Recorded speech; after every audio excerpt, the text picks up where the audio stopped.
ஒரு evening snack தான் இன்றைக்கி பண்ண போகிறோம். அதுவும் வந்து ரொம்ப ஈஸியான ஒரு ரெசிபி.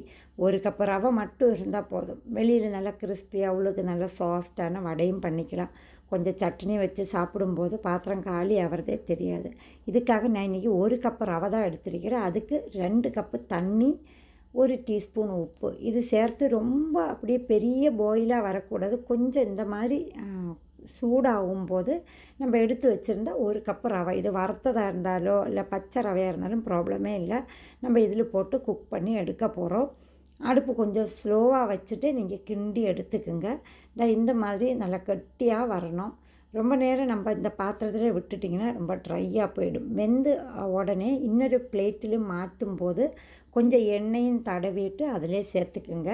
இல்லாட்டின்னு நமக்கு மிக்ஸ் பண்ணி எடுக்கும்போது கொஞ்சம் ஒட்டிகிட்டு இருக்கும். அதுக்காக தான். ஸோ இப்போ எல்லாமே ஆட் பண்ணிவிட்டு நல்லா பரத்தி அப்படியே வச்சுக்கோங்க. கொஞ்சம் ஈஸியாக நல்லா நமக்கு ஆறு கிடச்சிடும்.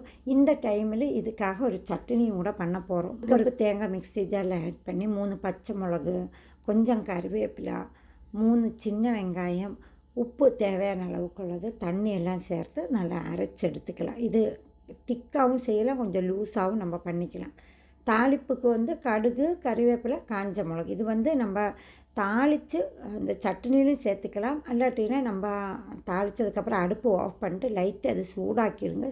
சீக்கிரமாக வந்து கெட்டு போகாது. ரவை வந்து கொஞ்சம் வார்மாக இருக்கும்போதே நம்ம வந்து நல்ல சப்பாத்தி மாவு மாதிரி நல்லா தேய்ச்சி குழச்சி உருட்டி எடுத்து வச்சுக்கலாம். ரொம்ப ஆறி போயிடுச்சுன்னா ட்ரை ஆகிடும் மாவு. அதே மாதிரி உருட்டும் போது உங்களுக்கு ஏதாச்சும் மாவு கட்டியாக இருந்துச்சுன்னா அதெல்லாம் உடச்சி விட்டுருங்க.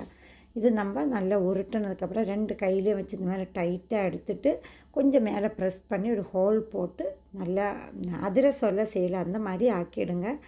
சைடில் ஏதாச்சும் அப்படியே கிராக்ஸ் மாதிரி இருந்துச்சுன்னா அப்படி தட்டி விட்டால் போதும், அது எல்லாமே ஜாயிண்டாக போயிடும். ஸோ இப்படியே எல்லாமே நம்ம ரெடி பண்ணி வச்சதுக்கப்புறம் ஃப்ரை பண்ணி எடுக்கலாம். இதுக்கு வந்து ஆயில் நல்லா ஹீட்டாக இருக்கும்போதே போடுங்க.